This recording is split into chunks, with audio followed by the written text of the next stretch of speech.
Ready? We're working with paper today, and we're going to learn 3D paper techniques. They will help us with our sculptures that we're going to be making. It's a way of you doing it first so that when you actually accomplish your sculpture, you're going to be able to put it together almost like it's an easy puzzle. Ready? Let's go find out what it is.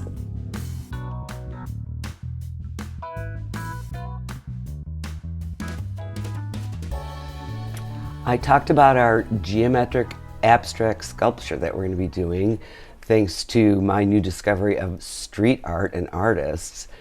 I believe for us to do a true sculpture with paper, we need to learn how to manipulate or use paper the right way. This is a board that shows you each different style that you can use. And I'd like to go through that with you first before we get to our project because it's too exciting. And this will really help you. The most important thing is when you're putting something down on paper, you need, they call them tabs, I call them feet or shelves, to hold it down. If you look here and here, if it's not flat on the bottom or if it's not curled, you need a little tab. Even behind this little guy here, there's little tiny shelves to hold it up. Let's see how to do this. I'll slide this off to the side. I'm going to start with the tube and the curled and the loops. I will pull that back. I have my dark paper. It's easier to see light on dark. And I cut some strips. In my little tips and tricks with my scissors, I said it's easier to handle smaller pieces of paper. So I followed my own advice and cut my paper smaller and made some strips. Now a tube is not too difficult. I'm not going to use this because I need to have some feet. I'm going to cut this here, and before I even roll it, I'm going to cut my tabs, my feet. See that? I'm going to roll it around my finger. I don't need to tip my glue because this is a rather new one. And notice I'm giving it a little squeeze, a little pinch because, here it comes. Slowly but surely. Maybe I need to open it more. Let's try that. All right. Always a solution. I'm leaving it on its side again. And I always tell you to hold it, pinch it, give it a squeeze. While I'm holding it with my finger, I am going to pull my little tabby feet back. See how simple that was? Oh, and I already have glue there because it oozed. What I'll do now is I'll put a little glue on each tab, foot, shelf, and press it down, hold it. These are big tabs. I want you to be able to see what I'm doing. Give it a little push. Always have this here just in case. I like to dab it so that I get it, like I always say, get it together. Now the curled is much easier. I'm going to go up the middle. All right, let the scissors do the work. And curled is very easy. You can curl it on a pencil or a paintbrush or a wooden spoon and you get your curl. Again, this one you leave a little tab so you have something. This is actually more of a shelf. There is a curl that way. Now I'm going to show you a big curl. I'm going to use my thumb and pull and pull and get just that little whimsical little curl. Sometimes you want something just sticking off the edge of your sculpture. All right, there is our curled. Boom, 2 down. The loops are super easy. You just pinch. This one is a teardrop. Make sure you put the glue just on the ends. And it's going to ooze out on my fingers because I'm going to squeeze it. But I'm not afraid of glue. This is going to take some patience when you're gluing it. Whoopsie. There we go. You're going to go very slowly on the edge. Doesn't matter if it gets everywhere. See those little droplets? Glue dries clear. Put my fingers over it and count to 10 maybe. Or 4 or 3. And then a circle loop. We've been making these forever. I'm going to wrap it around my finger. And I'm not going to pinch or squeeze this one to make it stay together because I want it to remain that circular shape. But I will have to pinch it and hold it like this for, oh, I'm squeezing super hard. Remember, manipulate means you make it do what you want it to do. It's not perfectly circular, but it still is a loop around the edges, just little diddly dots. Push. There we go.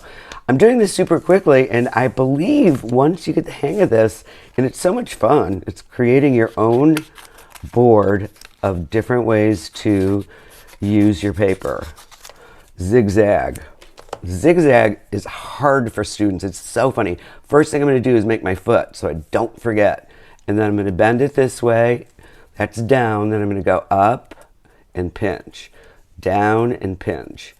Up and pinch. And then I guess I didn't do it correctly, but that's all right. I'm going to make it work. It's going to be a very unusual zigzag. Never give up when you do something that's like, well, that's not what I was thinking it was going to be. You can always figure out what to do it. So this one is actually going to be, this is where a toothpick would come in handy. I don't need one. I've got fingernails. Look at that. It wasn't what I was supposed to be, but look how cool that looks. Never know what's going to happen. It is a zigzag. A prism is when you take, and instead of just making it like this, you're going to actually fold it one way, fold it another way.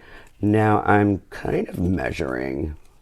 Remember, not machines. I'm going to bend this in so I have something to glue it to. Look at that. I did it. I made my little square. Now that I have that little tab, very important, I'm going to close it, pinch it, hold it. Now this you could lay down like a loop, but the reason that we're doing it like this is not quite right. So I'm going to actually bend this up and give it a squeeze. Looks more like a square. You can do triangles. One. Triangles are much easier because there's 3 sides. All right, let's do chump, chump, chump. Let's do this triangle. So first thing I'm going to do is find the middle of the paper and pinch it. And then I'm going to do this. You can measure if you're really into rulers. Miss Linda eyeballs stuff all the time. I think this is where I'm going to bend it. Let's see. Yes, ma'am. Simple. Much easier than a square, rectangle, any of those geometric shapes that you want to make a prism or a 3D piece. Oh, let's give it a point. Let's pinch it hard. There we go. A little too hard, Miss Linda. Now the cutouts are a little harder. I'm going to use one of my bigger pieces. This takes some thinking. Okay, let's do this. You're going to fold your paper any way you like. And you're going to cut the insides out. I'll just do diamonds so you can see. 1, 2, 3. Oh, maybe I'll just go smaller as I go up. We'll create some sort of an interesting design. Now I'm going to stop here because I need to make my tabs. If I would just fold it, open. I already got gluey fingers. I'm going to put this, I'll put it here so you can see it. So I'm going to fold it towards me and crease it. Remember, start in the middle and go out. And in order for it to work, you're going to have to snip it there so that these go over each other. Do you see how it creates a 3-dimensional form? Little glue there, lots of glue there. This one you might have to hold longer because, let's move this over. And you can see how those support the structure. You always need to support your 3-dimensional structures. Spirals are super easy as well. We've only got one more after, oh, I forgot my fringe. We must fringe. Spirals are easy because it's just roll it up as tight as you can. You can roll it in your hands, on your fingers. They can spring up. Oh, that's actually a good comparison. Spring up. Now I can put it this way and it's a spiral, but what I'm going to do is I'm going to bend this down so that when I put it down, it's going to be sticking up a little bit. Again, a very unusual tab. Now I'm gathering these all together so you can see kind of how, I don't know, a little mishmash it looks, but we are going to do our sculpture next class after we have mastered the art of paper manipulation. Use of paper correctly. I'm not too concerned about this being even. If you go slowly, you can actually get exact fringe. And I'm leaving that border for what? Yes, ma'am. Yes, sir. It's for my shelf. And bend, start in the middle, and pull out. When you're doing that, always be careful you don't get paper cuts. For some reason, paper cuts are very painful. Now you can do 1, 2, 3, 4, or you can take your pencil and curl some of them and get some curled fringe. You can leave them straight. It's just for a textural effect.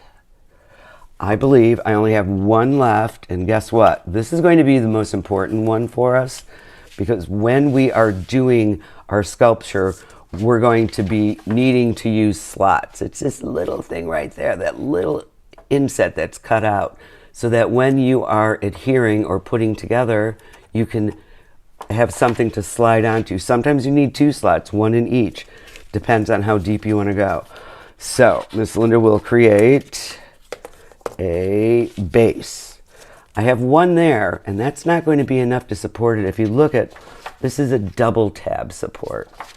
So I will find a piece, which is perfect, bend it, glue that on first, right here, so that it actually looks like lips or a mouth. There we go. All right. My glue is drying very nicely today, and I'm very proud. So before I do that, I want to cut a piece off and cut my first slot, the tiniest of triangle. All right, let's move this here so you can see what I'm doing. So I have my first slot there. Let's see how I am at cutting circles. Remember, move the paper, let the scissors jump. Hey, not too bad. I could have gotten my treasure box out and I could have traced some, but this is for demonstration. I could just slip it in here like that, but see what happens? When you put an extra little slot in there, even if it's just a straight one, watch what happens. They actually, it's like putting 2 fingers together, they actually hold. I got that gluey finger. And there we go. Let's see. With these, you may have to hold it, manipulate it, make it do what you want. There we go. That one's done. Let's put a really tall triangle on the top so I can show you what you can do. Make a slot. This one I'm going to do the little tiny triangle. There we go. And put my glue on. Glue dries clear. This one's tall, so I'm going to. Then you open it and slide it. See how it wants to turn sideways? That's why I have this other slot. Look at that. It just fits right in there. Okay, Miss Linda's going to get a little wild here. I'm going to put a little spiral on the top. Really thin. Now this one you don't need a slot for. Well, let's do it. I'm teaching slots. Let's do slots. When I get it like this, if I give it just a slight little pinch, it holds its shape better. All right, where should we put? Let's do this. We'll put a little one here. And, let's have it, I have to turn it around. Let's have it coming off the side here. Come to me. There we go. So we'll put the slots in, put my glue on. Let's see if I can put a spiral off the top of this. 2 hands. Get those slots together. It looks super easy. Oh, there we go. It's got a little hook, and I'm going to bend it. Simple, simple, simple. I've done these a million times, and I will show you one more time about doing your shelves, your feet, your tabs. Bend for a single tab. Attach another piece for your double tab. Double is always better than single. If you want something to last a really long time, I suggest putting the effort into having it very stable and as much support as you can. So it's as simple as putting these 2 together and gluing them on the paper. I will put this, one more look at this. I did it very quickly. It's popping up a little, but I do need to push. This right here You can label them if you want and keep this with your art supplies so that when you are doing something, you have an idea of what you want to do first. Notice I wipe my glue off. If you wipe your glue off, you don't get that little hard top on there. Wipe my scissors off just in case. Once you're done with this, our next class are going to utilize a lot of these because the street artist that I'm going to introduce you to has done the most amazing three-dimensional geometric abstract sculptures using everyday materials. And that's what we're going to use. So go and find all of those boxes from your cereal boxes, from your, I don't know, mac and cheese. What else do we got? We got cookies. We've got cheddar cheese. Get these together because these, and colors, remember colors, because these are what we're going to use to create our geometric abstract. I can't wait.